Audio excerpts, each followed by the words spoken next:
Doppler ઘટનાની વાત કરતા હતા, આગળ વધીએ. ડોપલર ઘટના સૌથી પહેલા કેને કહેવાય એનું સૂત્ર ડિસ્કશન આપણે કરી ગયા.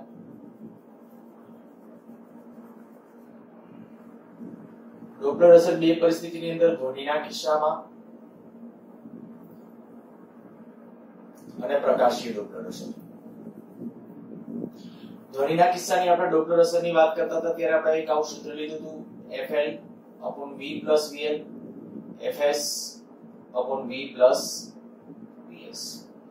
ધ્વનિના કિસ્સાનું ડોપલર અસરનું આ સૂત્ર, એની અંદર સંજ્ઞા પ્રણાલીની જ્યારે વાત કરતા ત્યારે આપણે આવું કીધું હતું, V એ ધ્વનિનો વેગ છે, VL લર્નર અથવા લિસનર નો વેગ છે, VS સોર્સનો વેગ છે એટલે કે ધ્વનિ ઉદ્ગમનો વેગ છે, FS સોર્સની આવૃત્તિ છે, ઉદ્ગમની આવૃત્તિ છે, FL લિસનરને સંભળાતી ધ્વનિની આવૃત્તિ છે. અચ્છા, એક વસ્તુ આયા પાછી એક બીજી વધારામાં માર્ક કરી દઉં તમને કે આ જે વેગ V છે ધ્વનિનો વેગ, એના કરતા VL કે VS ઝડપ વધારે ન હોવી જોઈએ. જો હોય તો આ સૂત્રની મદદથી તમે કેલ્ક્યુલેશન કરશો, એ કેલ્ક્યુલેશનો ગણતરીઓ બધી ખોટી આવશે. એટલે આ VL કે VS જે વેગ છે ને એ વેગ ધ્વનિના વેગ કરતા વધારે ન હોવો જોઈએ. બાકી હવે પછી E સિવાયના ઓછા વેગ ગમે તે આપેલા હોય તો આપણને ખબર છે. આપણે સંજ્ઞા પ્રણાલી આવી લીધી હતી. સંજ્ઞા પ્રણાલીમાં આવું કીધું હતું L થી S તરફના વેગો કેવા ગણવાના, ધન, અને S થી L તરફના વેગો આ ઋણ ગણવાના. આ વેગ માટેની સંજ્ઞા પ્રણાલી આપણે કીધી હતી. ધ્વનિનો વેગ હંમેશા કેવો ગણાય, ધન. બીજી આપણે ચર્ચા કરી કે પવન હોય તો એનો વેગ છે આ V ની હારે કાં તો એડ કરવાનો કાં તો બાદ કરવાનો, ડિપેન્ડ્સ કેવી કન્ડિશન છે. જ્યારે આપણે કહીએ કે કદાચ બે ક્રોસની ગતિ હોય, કેવી રીતે, માની લો કે સોર્સ આમ ગતિ કરે છે અને આપણે કહી શકાય ભાઈ લિસનર અહીંયા સ્થિર છે. જો આવી કન્ડિશન હોય તો એની ડોપલર રેખા કહે તો ડોપલર રેખા પણ ઘણી વખત બોલાય, બંનેને જોડતી રેખા. આપણે ખરેખર વેગના ઈ દિશાના લાઇન ઓફ ઇમ્પેક્ટ એની આ જે કન્ડિશન છે એ ખરેખર આપણા આ બંનેની એટલે આ દિશા મીન્સ કે આ વેગ નથી લેવાનો, વેગનો આ બાજુનો ઘટક લેવાનો છે. આ તો અત્યારે સ્થિર છે એટલે આ કોઈ વેગ, પણ આપણે કે આ જોડતી રેખા આ થઈ તો આનો આ તરફનો વેગ ને કદાચ આની ગતિ આમ હોત તો આનો પણ આપણે આ દિશાનો ઘટક જ આ વેગો તરીકે VL અને VS તરીકે લેવાનો હોય. આવું ડિસ્કશન આપણે કરી ગયા છે. બીજી એક વસ્તુ આપણે આવી ધ્યાન દોરી ગયા હતા કે જો ઉદ્ગમ અને શ્રોતા એના વચ્ચેનું સાપેક્ષ ડિસ્ટન્સ કોઈક રીતે ઘટે તો આવૃત્તિ છે એ વધારે સંભળાશે, અને જો સાપેક્ષ ડિસ્ટન્સ છે એ વધે તો લિસનરને સંભળાતી આવૃત્તિ એ ઓછી હશે. આપણે જે કિસ્સો બાકી હતો એના તરફ આગળ વધી એક સૂત્ર તારવી. આગલો કદાચ લેક્ચર ન જોયો હોય તો એની પહેલા સ્ટાર્ટ નહીં કરતા, નહીતર નહીં ખબર પડે. આગલો લેક્ચર ડોપલર અસરવાળો આપણો જે હતો એ પહેલા કમ્પ્લીટ કરજો. માની લો કે આવી એક કન્ડિશન રાખીએ કે ભાઈ અહીંયા કોઈ એક વોલ દીવાલ છે, બહુ મોટી દીવાલ છે એવું માની લઈએ, કા પહાડ છે એવું સમજીએ. કોઈ ટ્રેન, ટ્રક કે બસ કે આવું કોઈ વાહન માની લો કે ચોક્કસ વેગ v0 જેટલા વેગથી દીવાલ તરફ ગતિ કરે છે અને ત્યારે FS આવૃત્તિ વાળો હોર્ન બ્લો કરે છે. FS આવૃત્તિનો હોર્ન વગાડે છે. ધ્વનિ અહીંથી આમ જશે, અહીંયા દીવાલ છે કે પહાડ છે એની સાથે ભટકાય અને પાછો આવશે. ત્યારે આ ટ્રેન કહીએ તો ટ્રેન એના ડ્રાઈવરની કેટલી આવૃત્તિ સંભળાશે, બસ કહીએ તો બસમાં રહેલા પેસેન્જરો કે ડ્રાઈવર એને કેટલી આવૃત્તિ સંભળાશે એ આપણે નક્કી કરવું છે. જો આવી પરિસ્થિતિ હોય તો શું કરવું? આપણે એક શોર્ટકટનું સૂત્ર મળી જાય એવો પ્રયત્ન કરીએ. પહેલા કિસ્સામાં આપણે આવું કરશું, આ ઉદ્ગમ છે, આ ઉદ્ગમ છે, આ લિસનર છે, એટલે કે પહેલો કિસ્સો, પહેલી પરિસ્થિતિ. પહેલા રકમ સમજાઈ ગઈ હશે, બરાબર? રકમ હું એકવાર ફરીથી બોલી જાઉં છું કે એક બસ કે આપણે ચાલો ટ્રેન રાખીએ, એક ટ્રેન FS આવૃત્તિ વાળા ધ્વનિવાળી વિસલ મારે છે અને v0 જેટલા વેગથી એક પહાડ તરફ ગતિ કરે છે. ધ્વનિ પહાડ સાથે અથડાય છે અને ત્યાંથી પરાવર્તિત પાછો ફરે ત્યારે ટ્રેનના ડ્રાઈવરને સંભળાતી આવૃત્તિ કેટલી હશે? રકમ આપણી આ. ફરીથી એવું લાગે તો રિપીટ કરી લેજો અને રકમ બરાબર સમજજો, પછી દાખલો શરૂઆત કરજો. હવે આ બે પરિસ્થિતિની અંદર લેશું. પહેલા કિસ્સામાં આપણે કહીએ ભાઈ આ આપણી ટ્રેન છે, બરાબર, આ દિવાલ કે આ આપણો પહાડ છે. તો બે કિસ્સાની અંદર પહેલી પરિસ્થિતિમાં આપણે આમ લઈએ કે આ જે આપણે વિચારીએ છીએ ટ્રેન એ સોર્સ છે અને આ જે છે દિવાલ એ લિસનર છે. તો લિસનર નો વેગ કેટલો? તો કે 0, કારણ કે દિવાલ તો સ્થિર છે. અચ્છા, vs સોર્સ નો વેગ, તો કે સોર્સ નો વેગ આ તરફ છે. s થી l તરફનો વેગ હોય તો કેવો ગણાય? માઈનસ. તો ત્યાં લખું છું -v0, કારણ કે આનો વેગ આપ્યો તો મેં v0. તો સોર્સ નો વેગ થયો -v0. હવે આપણું જે ડોપલર અસરનું સૂત્ર છે એમાં કિંમત મૂકીએ. એમાં દાખલા તરીકે દિવાલને સંભળાતી આવૃત્તિ આપણે એવું માની લઈએ, એટલે ખરેખર તો દિવાલ વડે પરાવર્તિત થશે આવૃત્તિ, પણ દિવાલને સંભળાતી આવૃત્તિ જો fl ડેશ કહો, બરાબર, આને સંભળાતી એટલે આ fl ડેશ નામ આપીએ છીએ પહેલા.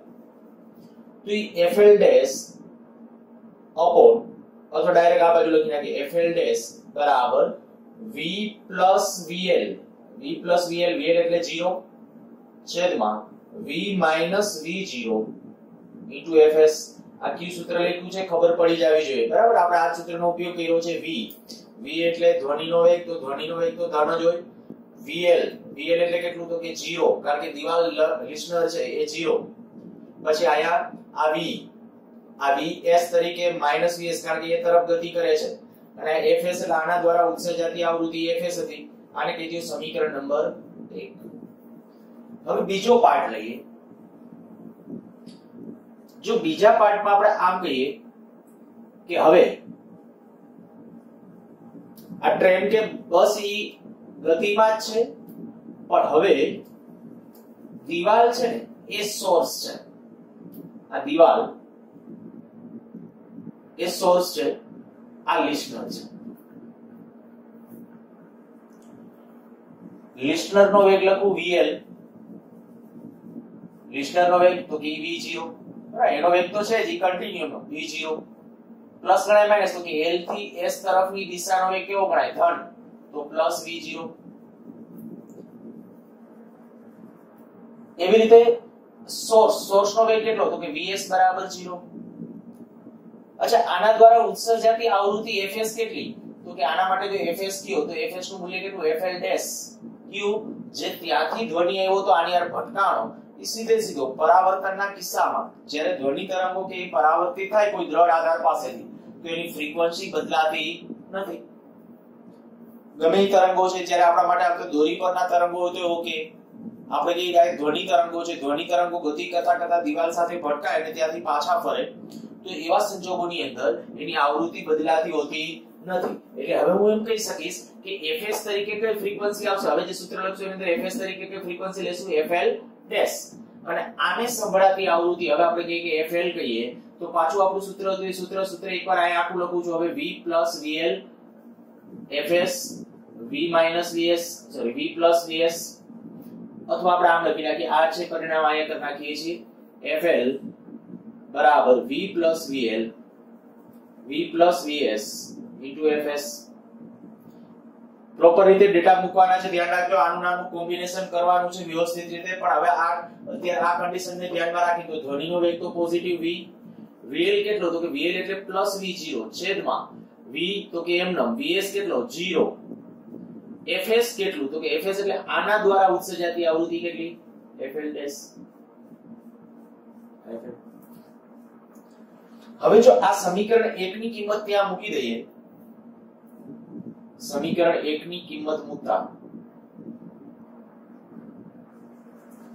fl બરાબર v plus v0 upon v, fl dash ની જગ્યાએ જે કિંમત છે એ આપણે આ મૂકી દઈએ v upon v minus v0 fs. v cancel થઈ જશે, રહેશે ફાઇનલ પરિણામ આપણું Fs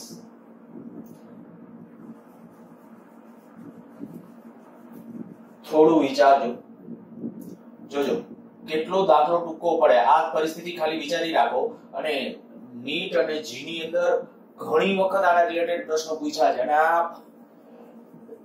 આમાં પડઘો આમાં આપણે કંઈક સ્પંદની ઘટના, પડઘો એ અલગ ઘટના છે, સ્પંદની ઘટના આવી રીતે આમ પ્રશ્ન તમને કહી દો, આના ક્વેશ્ચન આવી રીતે આમ બનાવી દો. જોજો માની લો કે આપણે કહી શકાય કે ભાઈ એક ટ્રેન 100 કિલોમીટર પર અવરની ઝડપે આમ ગતિ કરે છે. 100 નહીં પણ 72 કિલોમીટર પર અવર લઈએ. 72 કિલોમીટર પર અવરની ઝડપે આ તરફ ગતિ કરે છે, એક દિવાલ તરફ ગતિ કરે છે. અને ત્યારે 500 હર્ટ્ઝ આવૃત્તિ વાળો એક વ્હીસલ ઉત્પન્ન કરે, એટલે કે વ્હીસલ મારે છે. તો આમાં બેઠેલા પેસેન્જરને કેટલા પડઘા સંભળાશે? કેટલા સ્પંદ સંભળાશે? સ્પંદની વાત હોય તો કઈ આપણે કહીએ કે એક ડાયરેક્ટ એને જે આવૃત્તિ સંભળાશે, કારણ કે એમાં બેઠો છે એટલે હોર્નની આવૃત્તિ ડાયરેક્ટલી એટલા જ વ્યક્તિ છે, જેટલા વ્યક્તિ ટ્રેન છે એટલા વ્યક્તિ અંદર પેસેન્જર છે. તો ટ્રેનનો એક ડાયરેક્ટ આવૃત્તિ સંભળાશે. એ જે ડાયરેક્ટ આવૃત્તિ સંભળાશે એ કેટલી હશે? તો Fs જેટલી. બીજી આવૃત્તિમાંથી આમ પરાવર્તિત થઈને પાછી આવશે એ આવૃત્તિ, તો એ વધારે હશે. હવે વિચાર કરો ભાઈ, ધ્વનિનો વેગ જો તમને આપ્યો હોય, આ આપેલો હોય 330 કે 340, અને આ વેગ vo એટલે કે એનો ટ્રેનનો વેગ આપ્યો હોય 72 કિલોમીટર પર અવર, તો એના ઉપરથી તમે મીટર પર સેકન્ડમાં ફેરવી અને સાદુરૂપ આપી દઈ શકો અને એના ઉપરથી fl ની વેલ્યુ મળે. હવે fl મળી જાય પછી સીધી વાત થઈ ગઈ કે fl અને fs નો તફાવત, એને જ કહેવાય સ્પંદ. તો જી ની અંદર આવા પ્રશ્નો પૂછ્યા છે, નીટ ની અંદર એકાદ વખત કંઈક એવો જ ક્વેશ્ચન પૂછ્યો છે. બીજું આમાં એક ખાસ કન્ડિશન આ ધ્યાન રાખજો, જ્યારે તમને આમાં છે ને જે પોતે જ ઉદ્ગમ છે એ જ લિસનર હોય ને, ત્યારે સૂત્ર આ પ્રકારનું ફટાફટ લખી નાખો. અને જો બે વચ્ચેનું સાપેક્ષ ડિસ્ટન્સ વધતું હશે ને તો ઉપર માઈનસ આવશે, નીચે પ્લસ આવશે. માની લો હું આવું કે ટ્રેન છે ને એ આમ જતા જતા હોર્ન મારે છે, આમ જતા હોર્ન મારે તો ધ્વનિ તો ચારે બાજુ જવાનો, ધ્વનિ આમ જઈને આમ ભટકાઈને પાછો આવશે. જ્યારે આમ જઈને ભટકાઈને પાછો આવે ત્યારે પણ ત્યારે આવૃત્તિ ગણવી શું કરવાનું? ટૂંકમાં આટલું યાદ રાખો કે જો ઉદ્ગમ સાથે જ શ્રોતા સંકળાયેલો,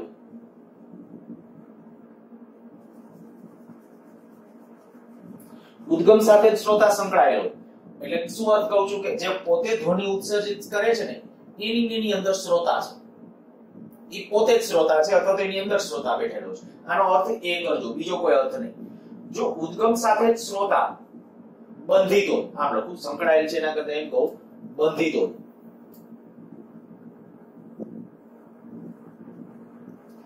ત્યારે ઉદ્ગમ દ્વારા ઉત્સર્જિત ધ્વનિ પરાવર્તન પામી પાછો ફરે ત્યારે સંભળાતા ધ્વનિની આવૃત્તિ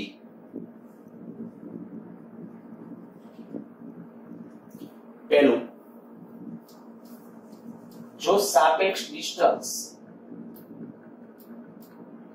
સાપેક્ષ અંતર વધતું હોય, પહેલા લખીએ ઘટતું હોય, તો કેટલું? fl બરાબર v plus vo, v minus vo into fs. બીજું, જો સાપેક્ષ અંતર વધતું હોય તો fl બરાબર v minus v0, v plus v0 fs. આ પરિણામ છે. હવે આ પરિણામ કદાચ ગમે તે કરે, આવા પ્રશ્ન, દાખલા તરીકે મને એક પ્રશ્ન યાદ છે, લગભગ સબમરીન વાળો કંઈક આવો ક્વેશ્ચન હતો. હું ખાલી ક્વેશ્ચન યાદ કરું છું. સબમરીનમાં રહેલું સોનાર તંત્ર, માની લો કે આપણી આ ઇન્ડિયાની સબમરીન છે, આ ઇન્ડિયાની સબમરીન જ્યારે દરિયામાં છે ત્યારે એના ઉપર એક સોનાર તંત્ર હોય, એમાંથી જે ધ્વનિ તરંગો, અલ્ટ્રાસોનિક વેવ, ધ્વનિ તરંગો ઊંચી આવૃત્તિ વાળા એટલે અલ્ટ્રાસોનિક કહેવાય. તો એ અલ્ટ્રાસોનિક વેવ જ્યારે અહીંયાથી ઉત્સર્જિત થાય ત્યારે અલ્ટ્રાસોનિક વેવ છે આખા દરિયામાં પાણીમાં પ્રસરે છે ચારે તરફ. માની લો કે એ વખતે કોઈ દુશ્મનનું સબમરીન, દુશ્મન એનું સબમરીન આ તરફ આવે છે V0 જેટલા વેગથી, આ સ્થિર છે, આ ભારત કહું છું, ભારત સબમરીન, આ ભારતનું સબમરીન છે, એના સોનાર તંત્રમાંથી જે સતત ધ્વનિ તરંગો અલ્ટ્રાસોનિક વેવ્સ છે એ ઉત્સર્જિત થાય છે. એ જે અલ્ટ્રાસોનિક વેવ છે એ આગળ વધતા વધતા માની લો કોઈ દુશ્મનનું સબમરીન એ તરફ આવે છે, એની સાથે ભટકાય છે, ભટકાય ત્યાંથી પાછા અહીંયા છે નોંધાય છે. તો અહીંયા નોંધાતી આવૃત્તિ કેટલી, તો તમારે બીજું કઈ ચિંતા કરવાની જરૂર નથી. જાજા સ્ટેપના દાખલા ગણવામાં જતા નહીં, સીધું આપણે નીટ કે જી માટેનું પ્રિપેરેશન હોય તો સીધું ખાલી આ સૂત્ર કે આ સૂત્ર બેમાંથી એક એપ્લાય કરવાનું હશે.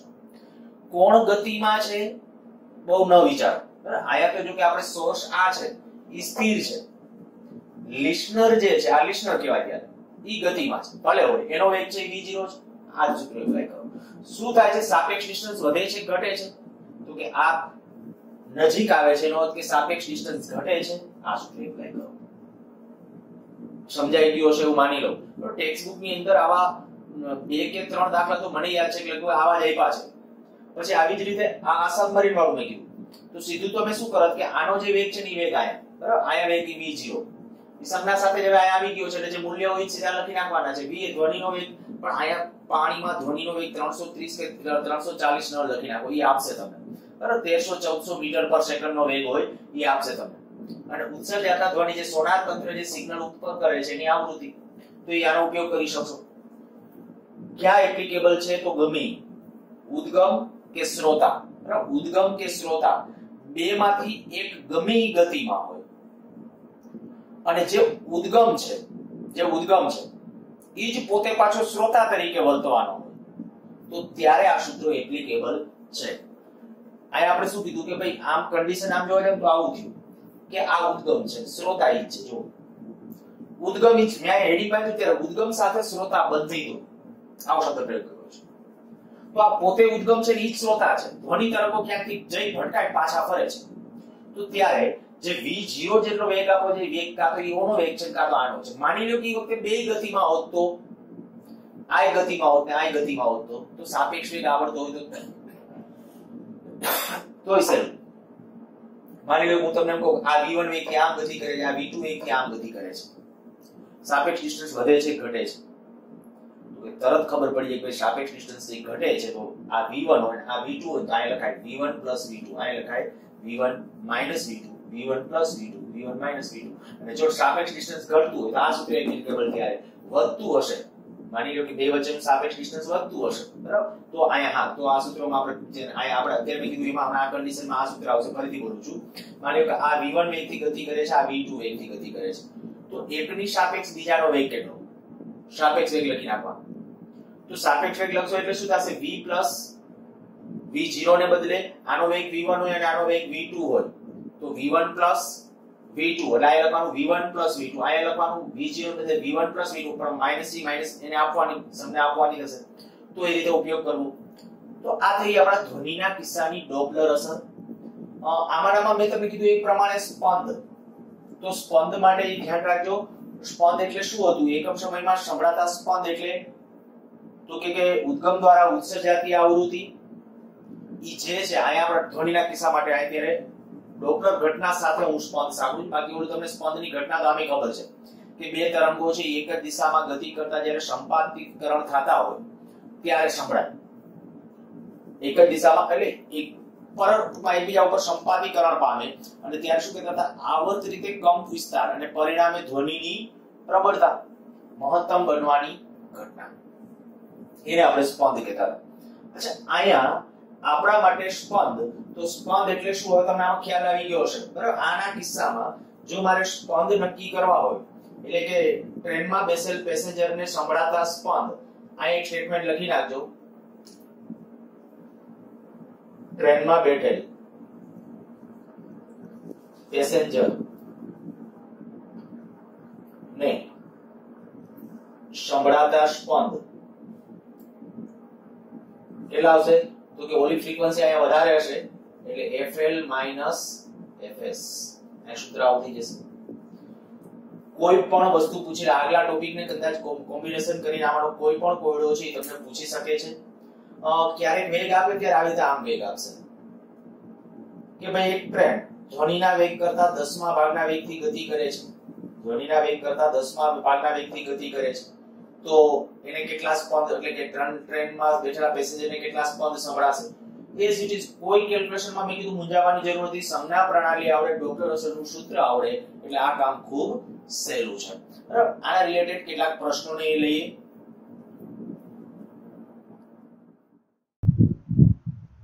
પહેલો પ્રશ્ન, બે એન્જિન વિરુદ્ધ દિશામાં અચળ વેગ 30 મીટર પર સેકન્ડના વેગથી ગતિ કરે છે. બે એન્જિનની કલ્પના કરો, 30 મીટર પર સેકન્ડના વેગથી પરસ્પર વિરુદ્ધ દિશામાં ગતિ કરે છે. તેમાંનો એક હોર્ન વગાડે છે જેની આવૃત્તિ 540 હર્ટ્ઝ છે. બંને એકબીજાને ક્રોસ કરે તે પહેલા બીજા એન્જિનના ડ્રાઈવર દ્વારા કેટલા હર્ટ્ઝની આવૃત્તિ વાળો ધ્વનિ સંભળાશે?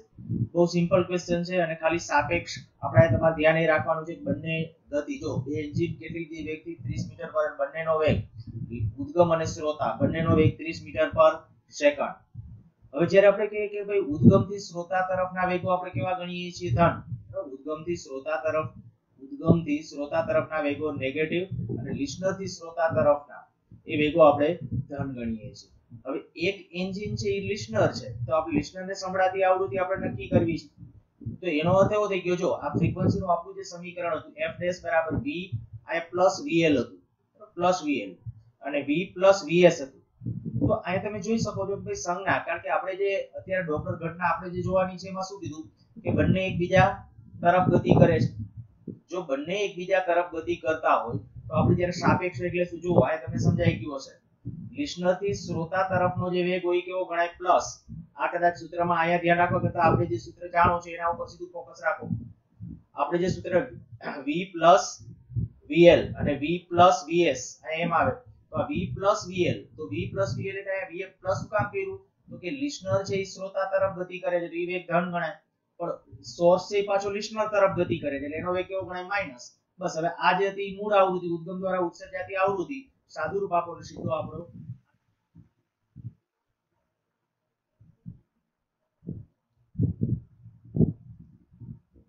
જો રકમ સમજો. a અને b બે સ્ત્રોત અવાજ તરંગો ઉત્પન્ન કરે છે. સ્ત્રોતા c બિંદુ આગળ છે. આ a અને b અહીં આકૃતિમાં દર્શાવેલું છે, તમે જોઈ શકશો. a અને b બે સ્ત્રોત અવાજ ઉત્પન્ન કરે, આ બે ધ્વનિ ઉત્પન્ન કરવાના છે. c બિંદુ આગળ સ્ત્રોતા c બિંદુ, અહીંયા એક સ્ત્રોત ઉભો છે. એ બિંદુ આગળ સ્ત્રોતની આવૃત્તિ 500 હર્ટ્ઝ છે. અહીંથી આ જે a પાસેથી આવૃત્તિ 500 હર્ટ્ઝ. હવે એ 4 મીટર પર સેકન્ડના વેગ c તરફ, આ 4 મીટર પર સેકન્ડના વેગથી આમ ગતિ કરવાના. c બિંદુ આગળ 6 સ્પંદ સંભળાય છે. અહીંયા 6 સ્પંદ સંભળાય છે. જ્યારે a c થી 4 મીટર પર સેકન્ડના વેગથી દૂર જાય, આમ જાતો હોય આ બાજુ, ત્યારે c ને 18 સ્પંદ સંભળાય. ત્યારે અહીંયા 18 સ્પંદ સંભળાય. જો ધ્વનિની ઝડપ 340 મીટર પર સેકન્ડ હોય તો b આગળ આવૃત્તિ કેટલા હર્ટ્ઝ હશે? બહુ સરસ ક્વેશ્ચન છે, પૂછાય પણ છે આવા પ્રકારના ક્વેશ્ચન્સ. આની આવૃત્તિ માની લ્યો કે ભાઈ f1 છે, ગમે તમારે આપણે ધાર્યું આમાં ગણતરી હોય એ પ્રમાણ કરો તો ભલે, અધરવાઇઝ સીધું આમ કરો. આજે હવે આપણે શું કરશું, આ 4 મીટર પર સેકન્ડના વેગથી આમ ગતિ કરે તો આની જે આવૃત્તિ આને સંભળાશે, આની આવૃત્તિ તો કારણ કે આ તો સ્થિર છે ને આ સ્થિર છે એટલે આ તો જેટલી આવૃત્તિ f1 છે તો આને f1 જ સંભળાશે. આના વડે જે ઉત્સર્જિત થશે એ f1, પણ અહીંથી દાખલા તરીકે જે ઉત્સર્જિત થાય એની અહીંયા f2 સંભળાય છે તો પેલા f2 ગણી લેવાય. ક્યારે? જ્યારે નજીક આવતો હોય ત્યારે. નજીક આવતો હોય ત્યારે સંજ્ઞાઓ કેમ વપરાય તમને ખબર છે બરાબર? તો અહીંયા જ્યારે નજીક આવતો હશે ત્યારે આપણે કે આને સંભળાતી આવૃત્તિ f2 અને પછી લખી નખાય કે f2 f1 બરાબર પેલા કેટલું 6 સ્પંદ.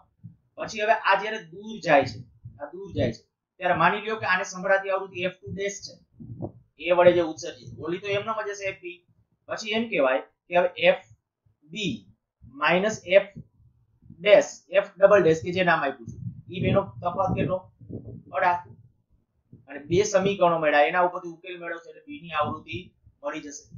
આ શું આવૃત્તિની અંદર છે? અહીંયા આવૃત્તિને અત્યારે દર્શાવેલું છે f ડેશ વડે દર્શાવેલું છે. આ f એટલે મૂળ આવૃત્તિ.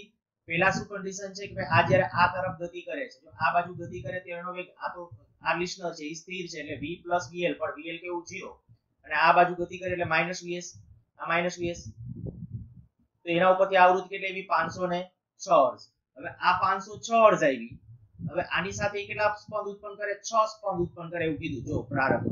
તો એનો અર્થ એવો થાય કાં તો આની આવૃત્તિ છે 512 હોય અને કાં તો આની 500 હોય, એટલું તો ફિક્સ થઈ ગયું. પણ હજી બીજું ઇક્વેશન, બીજી વખતે શું કહે છે કે જો દૂર ગતિ કરે તો આ શું આવશે? ધ્વનિનો વેગ v vs હવે, કારણ કે હવે જો આ દૂર તરફ જતો હશે તો લિસનર તો આને આ જ છે, ત્યારે આપણે કંઈક સંભળાતી આવૃત્તિ v vs, અહીંયા આપણે v vs થઈ જશે, અને એના ઉપરથી આવી 494. હવે એમ કે છે કે આની સાથે કેટલા સ્પંદ ઉત્પન્ન કરે છે? b. તો b છે આની સાથે કેટલા સ્પંદ હવે ઉત્પન્ન કરે છે? એવું પૂછે 18 સ્પંદ. જુઓ જોઈએ 18 સ્પંદ ઉત્પન્ન કરે ક્યારે પોસિબલ છે? તો 512 હોય તો કે 500 હોય તો? 500 હોય તો આની સાથે 6 નો તફાવત થશે. તો એનો અર્થ એવો થઈ ગયો કે કેટલી આવૃત્તિ હોવી જોઈએ? 512 આની આવૃત્તિ હોવી જોઈએ. તો આવા ઓરલી દાખલા હવે આપણે એવું કરીએ છીએ કે આની સાથે અત્યારે અમારા પાસે કેટલાક આ પ્રશ્નો છે એની પીડીએફ અહીંયા હું નીચે ડિસ્ક્રિપ્શન ની અંદર આ જોડી દઈશ, તમે ક્વેશ્ચન છે એ સોલ્વ કરજો, અને જો કોઈમાં ડાઉટ જણાય તો પાછા છે એ ક્વેશ્ચન છે એ શેર કરજો WhatsApp માં કે એવી રીતે, તો આપણે એ ક્વેશ્ચન